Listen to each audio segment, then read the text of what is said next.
Peggy 16. Sega.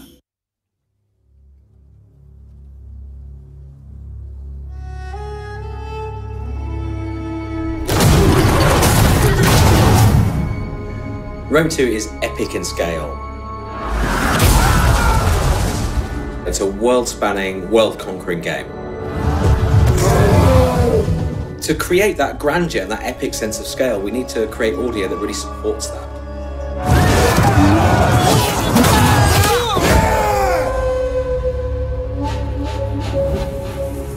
So the prologue in Rome 2 is a kind of contained, narrative-driven mini-campaign that leads the player into the full campaign game. Soldiers of Rome, we have travelled far together, down a path not of our choosing. So we have Mark Strong playing the part of Silanus, who's the kind of protagonist in the prologue. Mark Strong is a great actor. He's worked in numerous films, Kick-Ass, Sherlock Holmes. Mark is perfect for the role. He's got power and gravitas. You can just feel the strength in his voice when he delivers a line.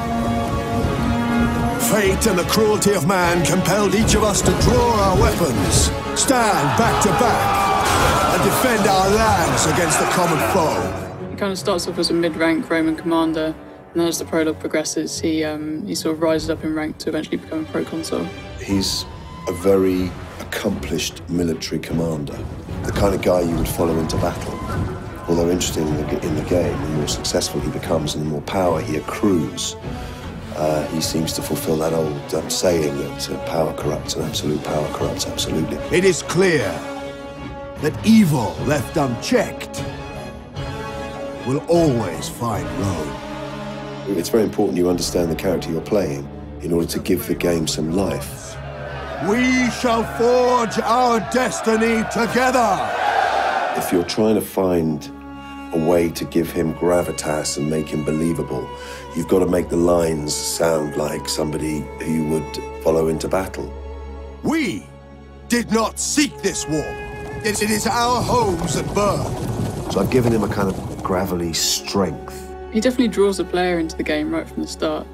He sort of builds up his character really well, and just kind of the weight and command in his voice works really well. My work this morning, there's been a lot of rallying call to battle, so as far as I'm concerned, Romans spend most of their time fighting, it seems to me. For Rome! Music is incredibly important in Rome 2 because it sets the tone for the historical backdrop, and it really draws the player into the atmosphere of the ancient world. It helps deliver the emotion in the game. It helps deliver the grandeur and the spectacle. And it helps us to create an identification with a particular culture. Largely, the inspiration comes from the visuals and the game itself. It's usually a case of sitting down and playing the game, looking at still shots, prototype artwork. That's probably the biggest challenge, actually working out what do we make Rome sound like, what do we make Romans sound like. They must be punished! And working out that musical formula or style. We've recorded the music live with the Slovak National Symphony Orchestra. We'd worked with them previously, and I know the setup and the sound there, so it was a simple decision really. The conductor was a guy called Jeff Atmajan. He'd got extensive recording experience on many feature films. He's really very good at communicating with the orchestra and shaping the phrasing that we're working on and rhythms so that we basically get what we really want and the music sounds as good as it can. When you record live musicians, you get the human emotion poured into the music. You get extra detail, depth and texture that's just not possible to do with electronic renditions.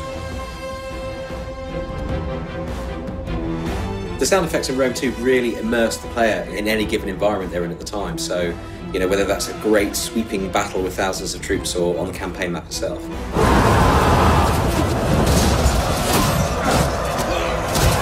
I think believability is probably the main reason that we need to have good sound effects.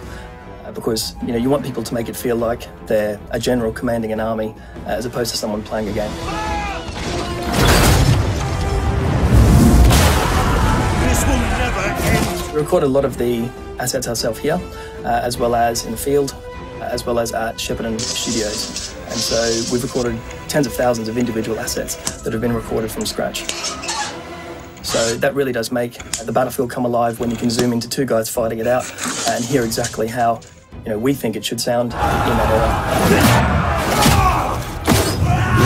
Some of those guys really suffered for their art. We had them standing around in full suits of Roman armour being struck with blunt instruments to kind of replicate the sound of metal on metal that you hear in battle. Those guys really worked hard for us. So the metal shield was a car door impact, plastic bottle being hit, Foley, body thumps, like a big body hit. We used a giant metal spatula for sword ring outs. We also created a new sort of faux Roman guy, which was a punching bag with helmets, and we bashed it with our fists and all that sort of stuff. It's not always what you expect it to be. The sound effects and audio for Rome 2 are utterly spectacular. We've got this incredible orchestral soundtrack. We've got this incredibly detailed, rich soundscape. You just have to hear it to believe it. Take it from me, you're going to need some bigger speakers.